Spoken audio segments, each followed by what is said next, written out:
Las opiniones, comentarios y juicios expresados en el programa que escucharás a continuación son responsabilidad del presentador y sus entrevistados, por lo que no representan la posición de la emisora de la Universidad CES, ni mucho menos de las organizaciones con las que ellos están vinculados.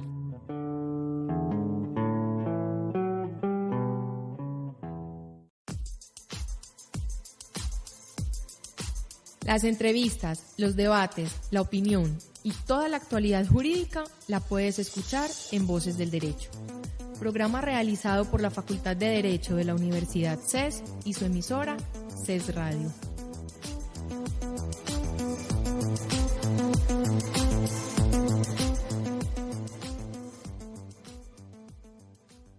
Cordial saludo a todos los oyentes que nos acompañan hoy en Voces del Derecho, proyecto realizado por la Facultad de Derecho de la Universidad CES, facultad que se encuentra en proceso de acreditación de alta calidad, así como por su emisora en internet CES Radio.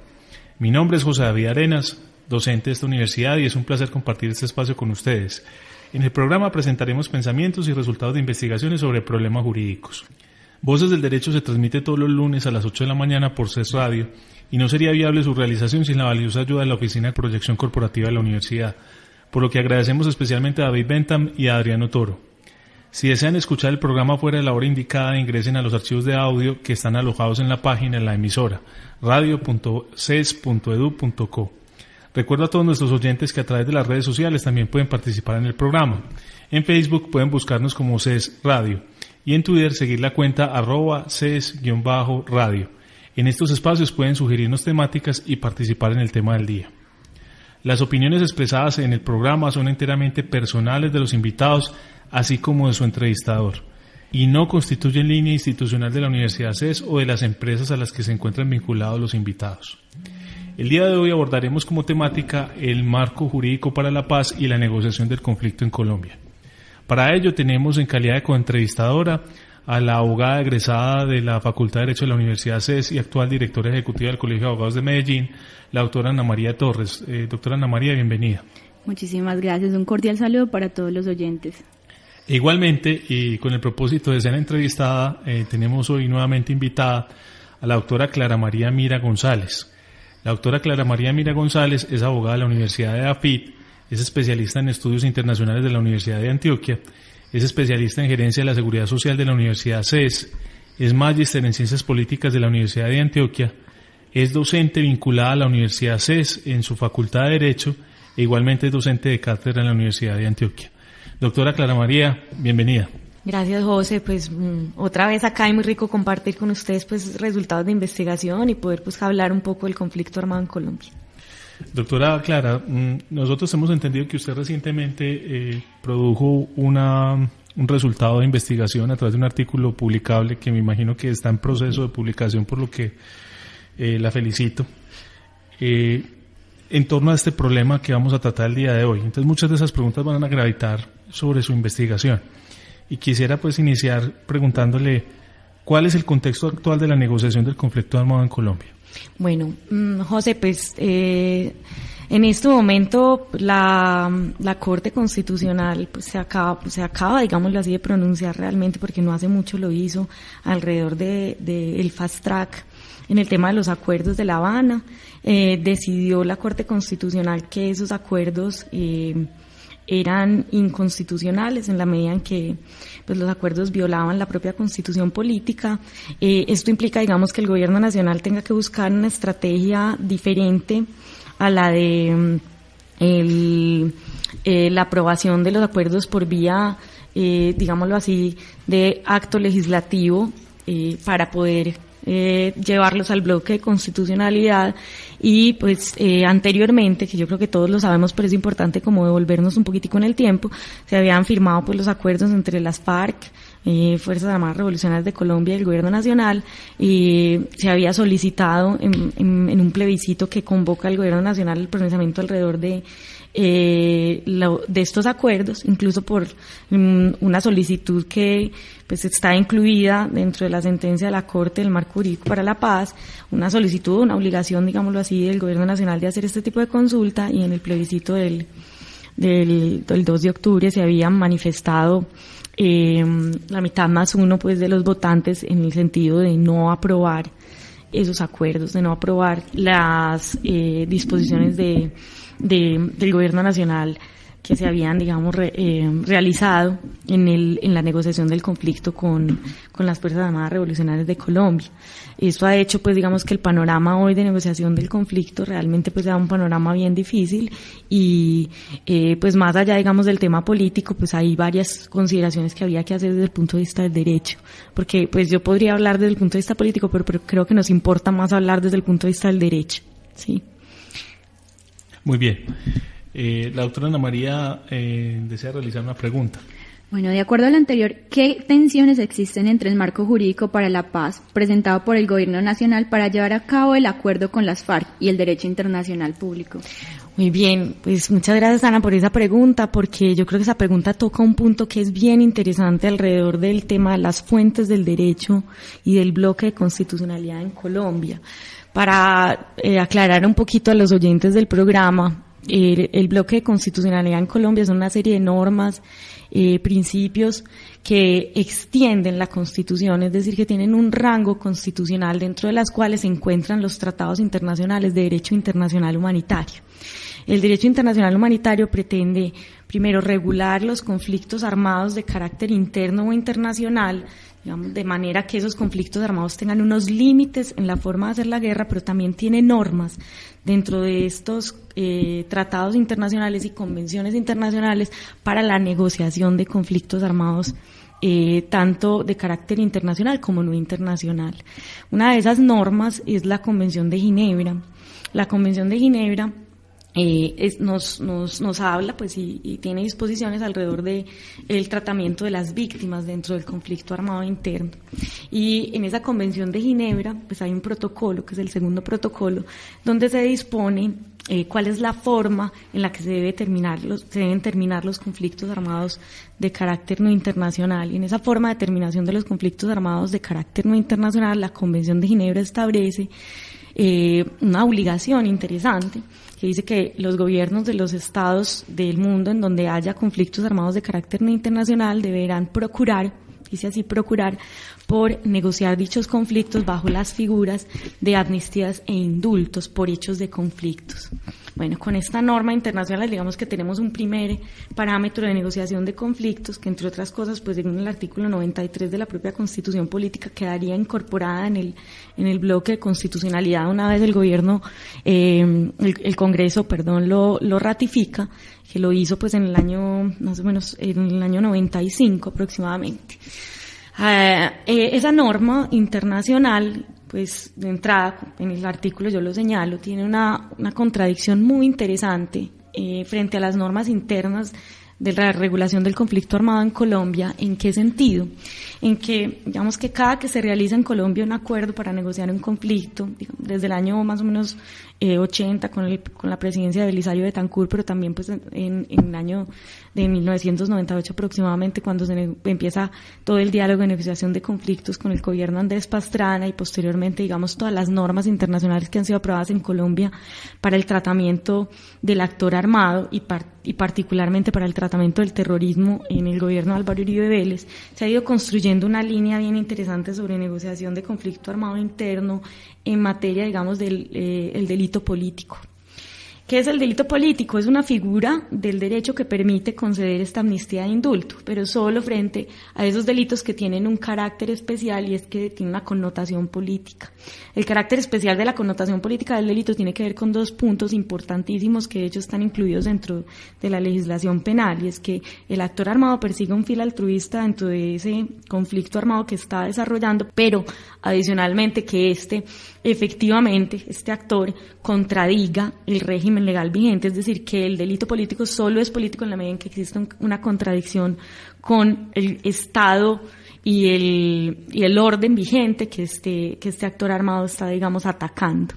Entonces, cuando la Convención de Ginebra establece esta disposición diciendo los conflictos armados deberán procurar utilizar estas estrategias, pues la Convención de Ginebra no hace una distinción que es bien interesante, y es si se trata de delito político o no. Simplemente va a mencionar que debe procurarse hacer una negociación de conflictos armados bajo esas dos figuras. Aquí encontramos una primera tensión, porque lo que ha hecho el Congreso de la República cuando ha ratificado este tipo de convenciones y otras asociadas sobre todo al tema del terrorismo, es que ha incluido consideraciones en materia de delitos políticos, digamos, ha variado esa línea para decir, mire, lo político dentro del conflicto se refiere específicamente a un acto que primero no esté asociado con el terrorismo, segundo, digamos, en materia de narcotráfico no puede negociarse el conflicto salvo que se trate de una actividad conexa al grupo armado, y tercero, pues no puede haber, digamos, negociación de conflictos armados internos cuando quiera que el actor armado no sea contradictor del orden, que fue lo que dijo,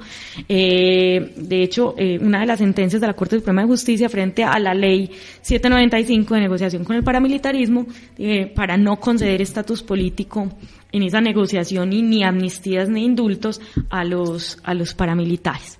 Sin embargo, yo creo que pues la línea del derecho, pues el derecho internacional público en ese sentido, que es un derecho que además lleva muchos años, sí, podrían algunos decir que simplemente le está dando un lineamiento al gobierno nacional para establecer este tipo de negociación y que el gobierno puede moverse bajo la figura del delito político y variar la orientación de esa norma. De hecho, eso es lo que ha hecho el gobierno nacional actualmente. El derecho internacional introduce además otras disposiciones que son bien interesantes. A partir del año 1998 se aprueba el Tratado de Roma, que es un tratado en donde están consagrados los crímenes de lesa humanidad, el genocidio y la guerra como delitos contra la humanidad, y en ese Tratado de Roma, pues la Corte Penal Internacional ha dicho, y el mismo tratado lo consagra así, que no es posible negociar un conflicto armado de carácter no internacional o interno bajo la figura de la amnistía o indulto total, bajo leyes de punto final y bajo la idea de autoamnistías. ¿Qué significa esto? Pues digamos que, primero, los mecanismos de negociación de un conflicto no pueden llegar a irresponsabilizar los actores del mismo. Debe haber una sanción, independiente de que sea una sanción penal.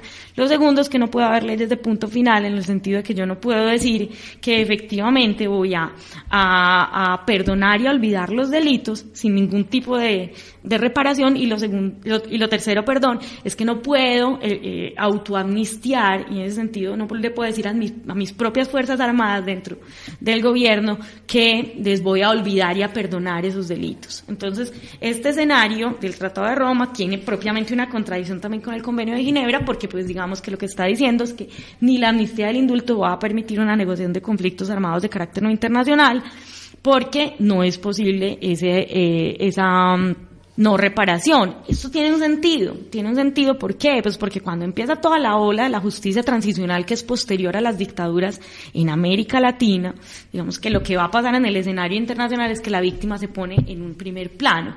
La víctima se pone en un primer plano porque a las víctimas en ese tipo de dictaduras latinoamericanas, sí, no se les había dado pues ni una justicia, ni una verdad, ni una reparación. Entonces, al poner en el escenario a la víctima, el derecho internacional público lo que está diciendo y reaccionando alrededor del punto de negociaciones de conflictos armados internos es: un momento, hay que reparar a la víctima, hay que buscar mecanismos de reparación de la víctima que no dejen impunes esos delitos. Y el discurso de la impunidad hoy en día pues ha sido un discurso que se ha retomado mucho desde el punto de vista de la oposición en el gobierno nacional, ¿cierto? Bueno, pues ya pasando un poco como al tema del marco jurídico para la paz, no sé si José de pronto tendrías alguna pregunta en relación con esa parte.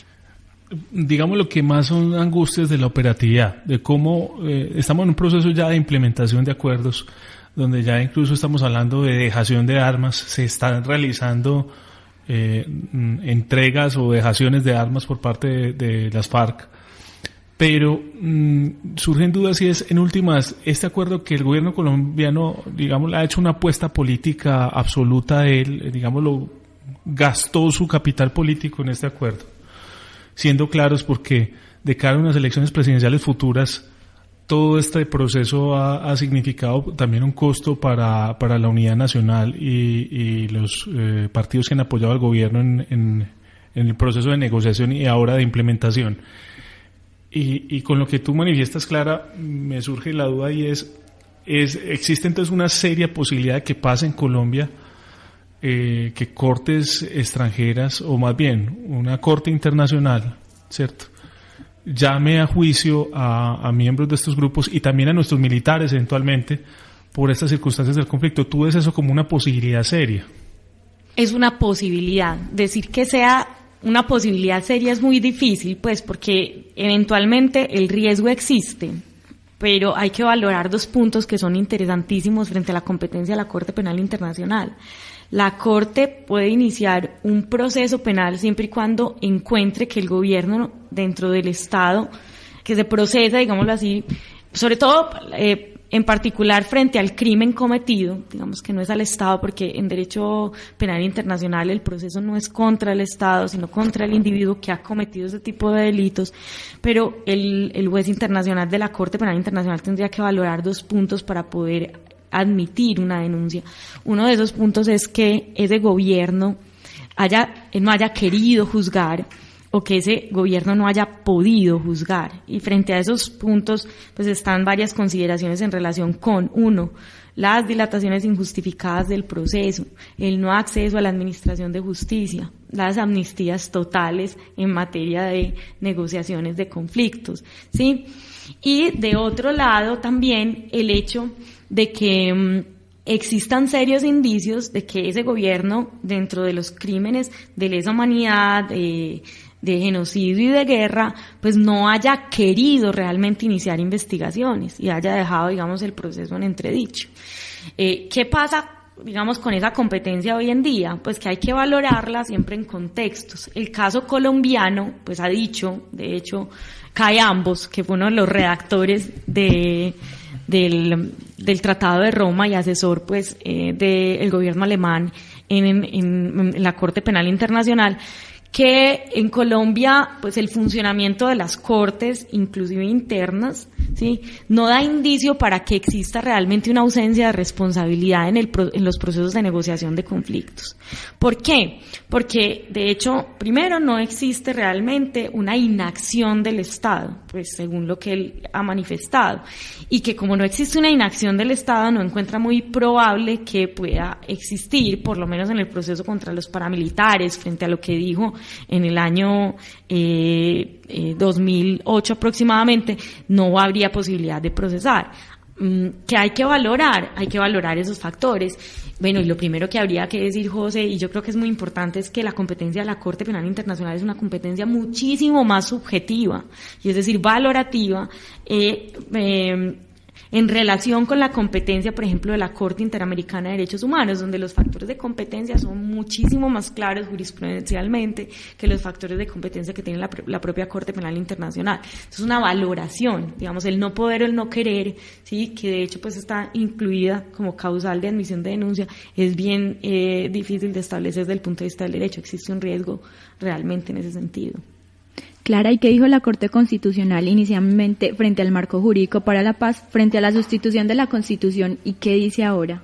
Bueno, cuando la Corte se pronuncia en el marco jurídico para la paz de un cargo que le proponen los demandantes de ese marco, ¿cuál es la sustitución de la Constitución por el tema de la amnistía del indulto en negociación de conflicto a los actores armados y al tema, digamos, de la justicia en esa valoración de penas que se hace en el marco jurídico para la paz, porque la justicia va a funcionar de manera ponderada, en donde dice, vea, los actos más graves que se hayan cometido dentro de este conflicto y que tengan, digamos, un nivel de cercanía con el delito, y eso significa que, digamos, el proceso tiene que ver más con el actor material que con el actor intelectual, tiene una posibilidad de ponderar la pena. ¿Y quién va a establecer esa ponderación? Pues el fiscal general de la Nación, que es el que tiene que definir la política criminal en ese sentido.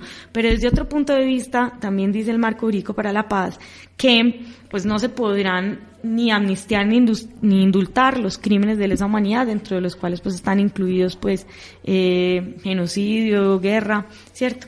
Que ya está pues esa obligación existía en el Tratado de Roma. Entonces se proponen esos dos cargos porque se dice, mire, aquí hay unos actos dentro de conflicto armado no internacional que son de carácter sistemático y generalizado, que producen violaciones masivas de derechos humanos, que han tenido una gravedad muy alta y que al mismo tiempo pues no podrían ni amnistiarse ni indultarse, porque frente a estos no aplica la figura del delito político. Pero también se dice, mire, el sistema de ponderación de ese marco jurídico para la paz está violando los derechos de las víctimas en materia de verdad, justicia y reparación. Estos son dos cargos que hay que exponer así de manera bastante, digámoslo así, neutral, insisto. Y la Corte Constitucional tiene que hacer el juicio de sustitución. ¿Qué dice la Corte? La Corte dice, mire, frente a una negociación de conflicto, lo que prevalece es la participación política del actor armado. Entonces, no se podrán pues dejar impunes los delitos contra la humanidad, porque de hecho pues hay una prohibición expresa en el tratado, pero también en la medida en que el gobierno nacional tendrá que decidir qué se encuentra incluido dentro del delito político y qué no, y por lo tanto el Congreso tiene que expedir una ley en ese sentido, y de hecho ya lo ha hecho en materia de delitos conexos con el conflicto armado, expresándose específicamente frente al narcotráfico. Prevalece la participación política. ¿En qué sentido le voy a decir? Mire, la Constitución es norma de normas. La Constitución, como eje fundamental en el artículo 1, consagra un Estado pluralista, participativo y con respeto a la dignidad humana. En la medida en que se somete a la contienda democrática de ese actor armado, es decir, que pueda formar un partido político y que en esa formación de ese partido político puedan pronunciarse los ciudadanos alrededor de su acuerdo o no con esa iniciativa política, lo que hace entonces el marco, dice la Corte Constitucional, es garantizar el derecho a la paz en Colombia y la participación. Y se pronuncia diciendo que los cargos no tienen sentido bajo la idea de que la participación política es promovida y que no va a existir una proscripción de los crímenes o una amnistía o indulto de los crímenes contra la humanidad, que esa amnistía e indulto de los crímenes contra la humanidad está garantizada en la medida en que Colombia ha adoptado ese tipo de normas, y al mismo tiempo que se definirá la política alrededor del delito político en materia de narcotráfico como actividad conexa al conflicto, y cuando no quiera que ese narcotráfico sea una actividad conexa al conflicto, pues en la última línea de la Corte Constitucional, pues entonces no podrá tenerse el narcotráfico como delito político. Esa es la sentencia frente a la sustitución de la Constitución, frente a la que se ha pronunciado la Corte Constitucional. Pasaremos a futuras reflexiones sobre cómo marchará o cómo funcionará el acuerdo después de la pausa. En Voces del Derecho conocerás la actualidad jurídica con la visión profesional y especializada de expertos académicos. Por medio de entrevistas, debates y opinión, se abordan temas sociales en un lenguaje sencillo. Voces del Derecho, programa realizado por la Facultad de Derecho de la Universidad CES y su emisora CES Radio.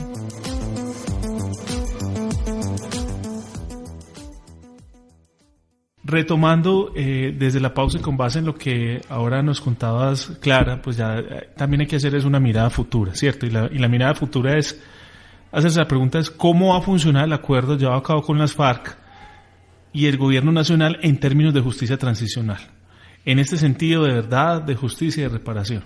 Bueno, los parámetros de la justicia transicional en este acuerdo están establecidos en el marco jurídico para la paz. Y hay otras disposiciones, pero que son todavía muy abiertas en los acuerdos de La Habana, ¿cierto? ¿Qué dice el marco jurídico para la paz? Dice, mire, los actores dentro del conflicto armado de carácter no internacional que hayan cometido delitos y que confiesen esos delitos dentro de un proceso penal serán considerados para una aplicación de justicia transicional y en ese sentido una disminución de la pena, ¿cierto? Aquellos delitos políticos que no se encuentran conectados con el narcotráfico, que no se encuentran, digamos, aislados del narcotráfico para efectos de financiación de conflicto. ¿Eso qué quiere decir? Donde, digamos, el narcotráfico ha funcionado no como una financiación de las causas del conflicto armado políticamente y para sostener un conflicto armado interno, sino más bien como un hecho aislado que ha propiciado un aumento de la violencia. Entonces, en ese caso hay delito común, ¿cierto? Y en el otro caso hay delito político. A esos actores dentro del conflicto armado que hayan cometido delitos políticos se les aplicará la figura de la amnistía y el indulto. Es una figura tradicional. Pero eso no significa de entrada que no haya, digamos, un sistema de reparación. Incluso que podríamos decir, podría ser tan integral como la pena privativa de la libertad. ¿Qué ocurre en Colombia? Lo que pasa es que en Colombia y en general en muchas partes del mundo se entiende la justicia penal como un símbolo de justicia. y es parte de un movimiento que es bien interesante, que se llama populismo punitivo. Es decir, muchos colombianos estamos de acuerdo en que la mejor forma de solucionar los conflictos entre nosotros es la aplicación de una pena privativa de la libertad, porque quizás pues es el mecanismo que nos proporciona un alivio frente, digamos, al instinto, lo voy a mencionar porque parte de la criminología crítica lo trabaja así, de venganza que tenemos cuando cometen una agresión contra nosotros, y más aún cuando se trata de agresiones que muchas veces violan derechos fundamentales o fundamentalísimos, la vida, la dignidad humana, sí, y agresiones de tortura, etcétera, etcétera. Yo no me quiero meter en esta discusión tampoco porque creo que pues sería objeto más bien de otro tipo de entrevistas y no soy yo la llamada a hablar de criminología porque no soy criminólogo. Sin embargo, pues el gobierno lo que hace es precisamente imaginarse dentro de este marco jurídico para la paz otros mecanismos de justicia que no necesariamente están atravesados por la pena privativa de la libertad. Mecanismos de justicia como el trabajo, digamos, inclusive en centros de trabajo para el servicio de la comunidad, o sea, comunitarios, se me olvida pues el nombre en este momento, centros de trabajo comunitarios. Se imagina mecanismos como ponderación de pena de acuerdo con lo que podría ser la gravedad del delito, y lo tiene claro en qué sentido, en que hay unos delitos contra la humanidad que no tienen cómo proscribir esa pena privativa de la libertad, y que yo pensaría de entrada que también debería haberse imaginado algo parecido frente a ese tipo de delitos, con todo el perdón pues de muchos que podrían estar en desacuerdo pues conmigo, sí. Pero el marco jurídico para la paz lo establece, dice hay que ponderar frente a la cercanía del hecho, hay que mirar, digamos, cosas como el tipo de delitos que se comete, el factor político dentro de ese delito. ¿Para qué? Pues para que se propicie una desmovilización y un desarme real, ¿sí? Y le va a pasar la pelota, pues digámoslo así, pues, el gobierno nacional y la misma Corte Constitucional en el control le va a pasar la pelota al Congreso de la República para que el Congreso de la República sea el que diseñe esa política alrededor de las consideraciones frente al delito común y político. Esto es una línea que no es una línea, digamos que la jurisprudencia de la Corte Constitucional es muy confusa en lo que tiene que ver con la naturaleza política del delito. Si hay algo que no tiene cómo leerse en Colombia, es el delito político. Yo decía, hay dos características, sí, pero pues en algunos casos se ha considerado el terrorismo como un delito conexo y se ha negociado bajo esa figura. En otros, el narcotráfico, pues se acuerdan de las negociaciones con el cártel de Medellín, ¿cierto? Y ahí en ese momento se consideraba que había una posibilidad de conceder amnistías e indultos, y fácticamente se pudieron haber concedido. Inclusive las órdenes de extradición con el paramilitarismo en Colombia, pues cuando los paramilitares salen del país, también podrían entenderse como una forma de aplicación de una amnistía, entre comillas, bajo una figura de reducción de penas frente a delitos de lesa humanidad. Uno tiene que hacer un buen juicio en la realidad inclusive. Entonces, el marco jurídico tiene alternativas en materia de negociación de conflictos, tiene unas alternativas que van a estar básicamente marcadas o delineadas por la figura del delito político, por la figura de la ponderación de penas en la cercanía de los delitos, ¿sí? Y con una idea además de establecer una política alrededor de qué es lo que se va a considerar realmente como factor conexo del conflicto. Esto tiene que ver con algo, y pues simplemente pues como para cerrar un poco acá. Hace unos años el gobierno nacional no había reconocido en Colombia la existencia de un conflicto armado de carácter no internacional. Apenas con el gobierno Santos, y particularmente en una norma jurídica que es la 1448 del 2011, la ley de víctimas en Colombia, se dijo aquí hay conflicto armado de carácter no internacional. O sea que sería correspondiente una política de tratamiento de conflictos en materia, digamos, de estatus político, incluso actor, con la idea de que hay conflicto. Yo me quiero salir un poquito de la órbita de lo que estamos discutiendo y que hagamos alguna reflexión sobre la plasticidad del lenguaje que se utiliza en la política, y es plasticidad del lenguaje jurídico desde lo político. Y quiero preguntarte tu opinión sobre esto, y es, uno, por ejemplo, ahorita hace unos minutos tuviste un lapsus que a mí me pareció bastante interesante, que cuando pensabas decir que dependía de lo que el Congreso dijese lo que el gobierno dijese, ¿cierto? Uh-huh. Y de hecho es una realidad en estos momentos de facto con el Fast Track y con las iniciativas que está promoviendo el gobierno, que hay un control en el Congreso, que hay una facilidad absoluta por parte del gobierno de hacer sus planteamientos. Eso por un lado. Por otro lado, ahorita que mencionas el problema del delito conexo, como precisamente ya es difícil construir una línea porque en Colombia se ha dado un manejo muy plástico de ese lenguaje. Entonces hemos navegado por ya la idea del delito político se disuelve con la idea de que existen delitos conexos. Entonces la precisión del lenguaje empieza a desaparecer. Y lo digo en este marco de reflexión. Por ejemplo, pensemos en un delito como el lavado de activos. En este momento ya estamos acercándonos a la idea de que el narcotráfico es un delito conexo con la actividad política y los fines revolucionarios de las FARC. Por ejemplo, como un delito medio de financiación de sus actividades. Pero también el lavado de activos es una actividad conexa al delito de narcotráfico en muchas ocasiones, porque los activos provenientes de actividades ilícitas, pues para que prestan algún rédito, puedan funcionar en el mercado, puedan moverse, puedan adquirir recursos, tienen que pasar por limpios. Entonces, en todo este proceso y con la degradación del lenguaje que se va dando, a mí me surgen preocupaciones y es, por ejemplo, vamos a llegar a un punto donde quienes incurrieron en una actividad sistemática de lavar activos que no hacían parte de los ideales políticos de un grupo revolucionario con el que, por ejemplo, no comparto su pensamiento, porque en últimas era un grupo que tenía algún propósito político, quienes llevaron a cabo actividades de lavado de activos puedan eventualmente acabar invocando también la idea del delito conexo, por ejemplo, y de que eran parte de un aparato revolucionario, supuestamente, cuando aquí pueden haber muchas relaciones de medio-fin, donde quienes están actuando como medios no comparten el mismo fin de estos grupos.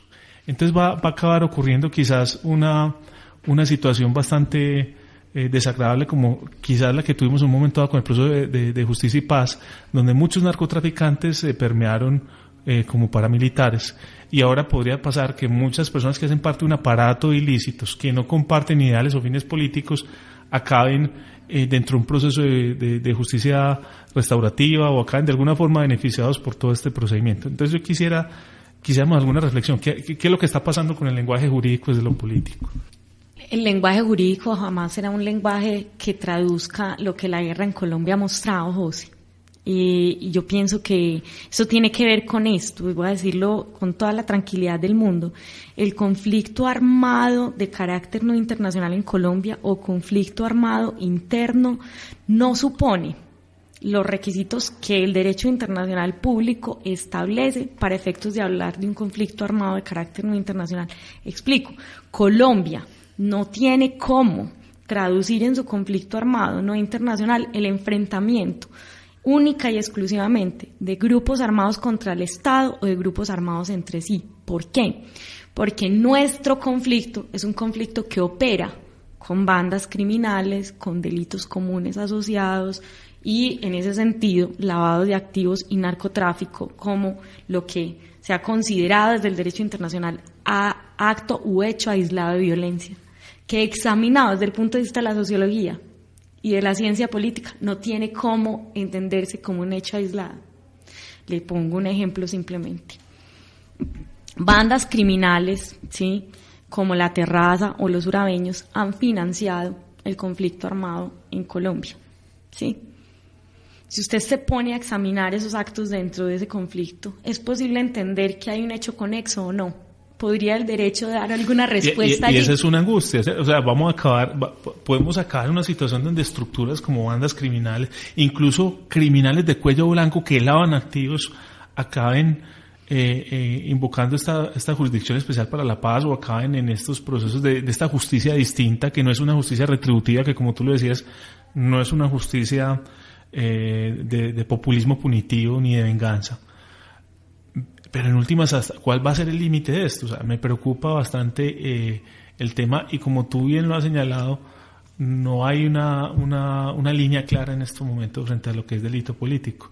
¿Será entonces ya misión de la JEP? No entiendo quién va a tener esa misión y cómo vamos a alinear el punto donde vamos a crear un límite para esto. Muy bien, yo entiendo que debe existir un marco jurídico de negociación de actores armados dentro de un conflicto bajo parámetros diferentes a un marco jurídico de negociación frente a actores individuales dentro de un conflicto. Lo entiendo desde el derecho, pero no es una teoría sensata.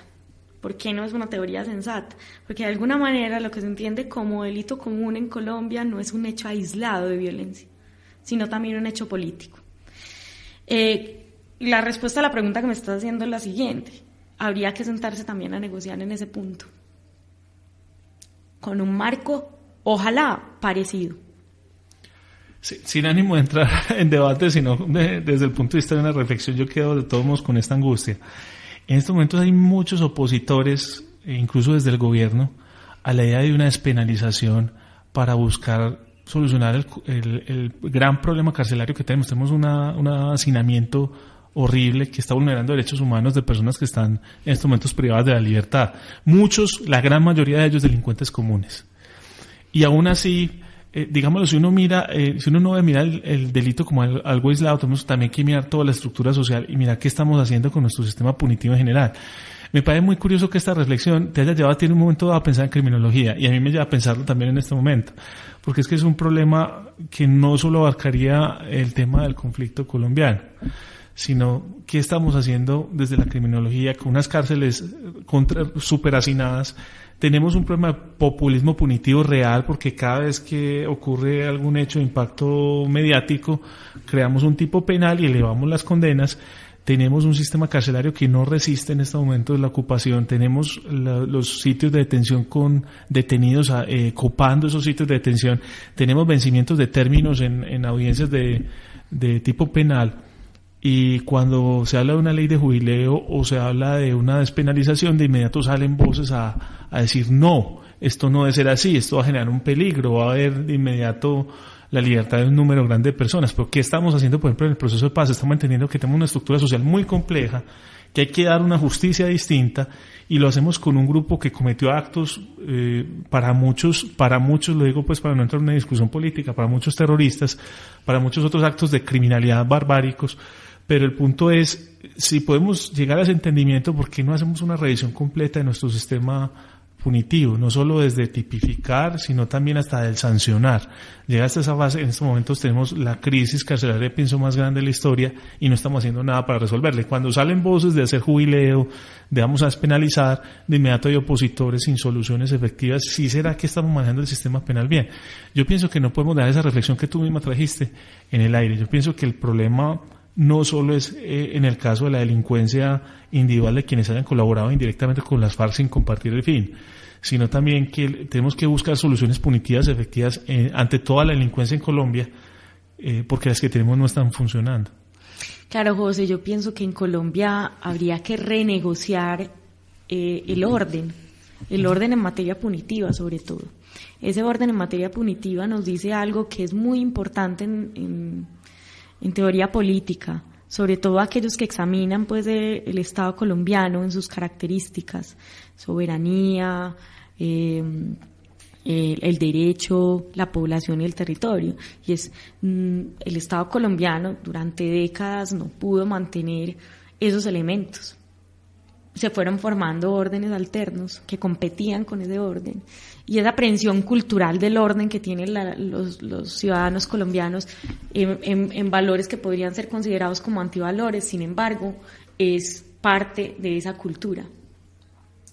Entonces, a nosotros los abogados a veces nos puede costar trabajo hacer el traslado a la sociología incluso jurídica, pero en ese momento en que esa cultura se expande, inclusive en que se aprenden esos valores, en que esos valores van a generar prácticas incluso de violencia, pero también una ausencia estatal en materia social gravísima. Colombia es uno de los países del mundo con más desigualdad social, y eso no es un hecho aislado para efectos de empezar a pensar en por qué ocurre el delito, ¿sí? Entonces hay que repensar el orden. ¿Para qué? Para que efectivamente aquellos que no aprendieron el derecho, que no lograron incorporar esa norma jurídica, pues lo logren hacer. El mecanismo no es la pena, ¿sí? Esa es la reflexión. Y no la es por un asunto muy simple. Las cifras frente a rehabilitación, luego de pasar por una cárcel, del mundo en general, pues en este sentido la función rehabilitadora de la pena muestra su total ineficacia. Es decir, de cada 3 que van a entrar a una cárcel, 2 reinciden, pues dicen algunos de los que estudian el tema. Entonces, ¿qué garantizaría, digamos, nosotros como colombianos empezar a pensar en que hay que hacer plenas privativas de la libertad, absolutamente nada, ¿cierto? Quizás tu interés individual, pues la venganza, ¿cierto? Que es como la motivación de muchos, pero no realmente un interés social, ¿cierto?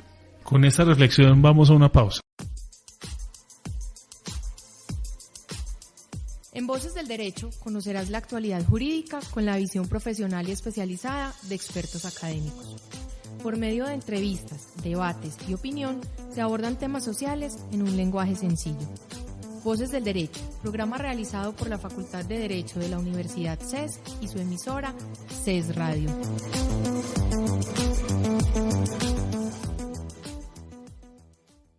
Volviendo de la pausa, Ana María va a hacer una pregunta.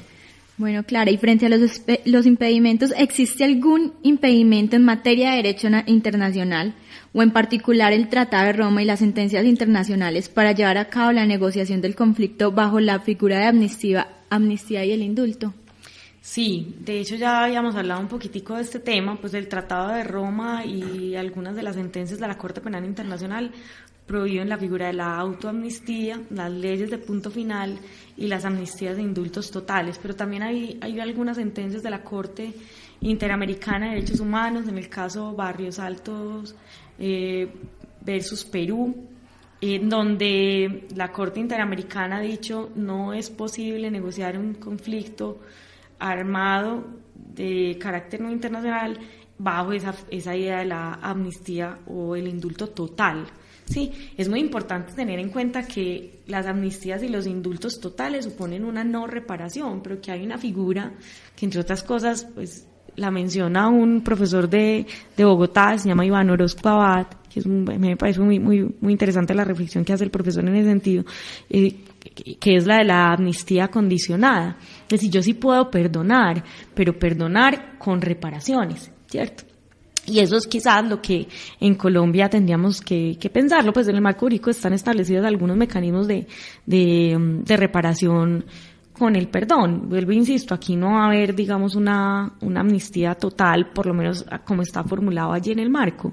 Hay unos perdones con reparaciones. ¿Por qué? Porque prevalece la idea de justicia transicional, de reparaciones civiles, de reparaciones simbólicas, pues que más que el acto de verdad dentro del proceso que se pide al actor en el conflicto para que repare a las víctimas, sí. Pero yo pienso que más allá del derecho, Ana, saliéndome un poquitico de la pregunta, yo creería que pues los actos de perdón, los actos de justicia, por lo general son actos que se van a dar espontáneamente por fuera de instancias judiciales. No hay una posibilidad real de yo encontrar el perdón, y lo dicen las mismas víctimas de los procesos de justicia transicional en las instancias judiciales. Cuando yo le pido a un sindicado en un proceso diga la verdad, ¿para qué? Pues para rebajarle una pena.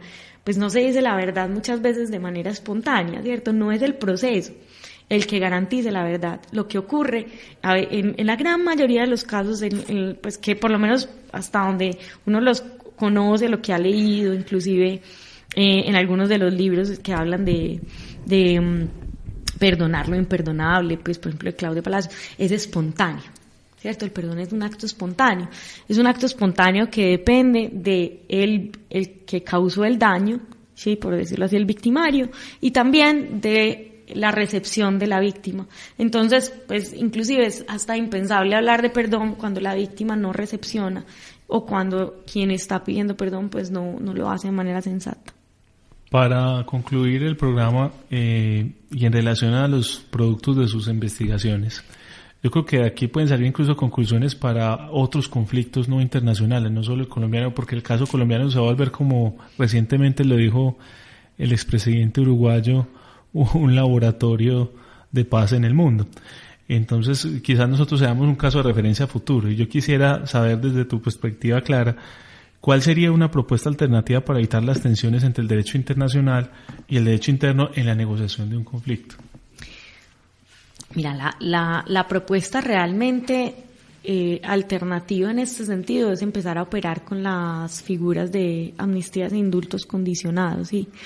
Y eso pues implica que de alguna manera no haya un perdón y un olvido totales, sino que haya mecanismos de reparación simbólicos, pero también mecanismos de reparación efectivos, económicos, ¿sí? Yo insisto en que la pena privativa de la libertad realmente no es una solución, ¿sí? Y que esta respuesta está más desde la imaginación mía, pues política, que desde el derecho. Si nosotros vamos a superar un enfrentamiento de fuentes del derecho, pues un problema de validez de fuentes del derecho, yo creo que no podríamos más que expedir normas, ¿cierto, José? Y eso superaría el problema, es decir, una reforma constitucional en donde digamos pues que el bloque de constitucionalidad no estaría integrado o al mismo tiempo la Convención de Ginebra tiene tales variaciones, donde el delito político es discrecional o no.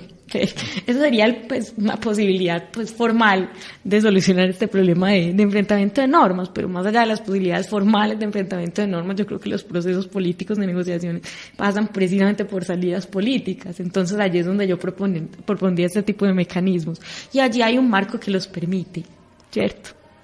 Bueno, agradecemos mucho la presencia de la doctora Clara María Mira González. Esperamos que nuevamente nos acompañe a futuro en otro programa de Voces del Derecho. Muchas gracias, Clara. José, muchas gracias, y Ana María también. Muchísimas gracias por esta entrevista y pues bueno, ojalá pues de verdad que podamos otra vez volver a compartir juntos. Ana María, muchas gracias por acompañarnos hoy. Muchas gracias a ustedes, gracias por la invitación a Voces del Derecho. Bueno, nos encontraremos en un próximo episodio. Muchas gracias.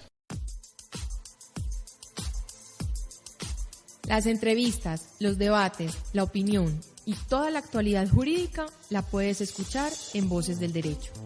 Programa realizado por la Facultad de Derecho de la Universidad CES y su emisora CES Radio.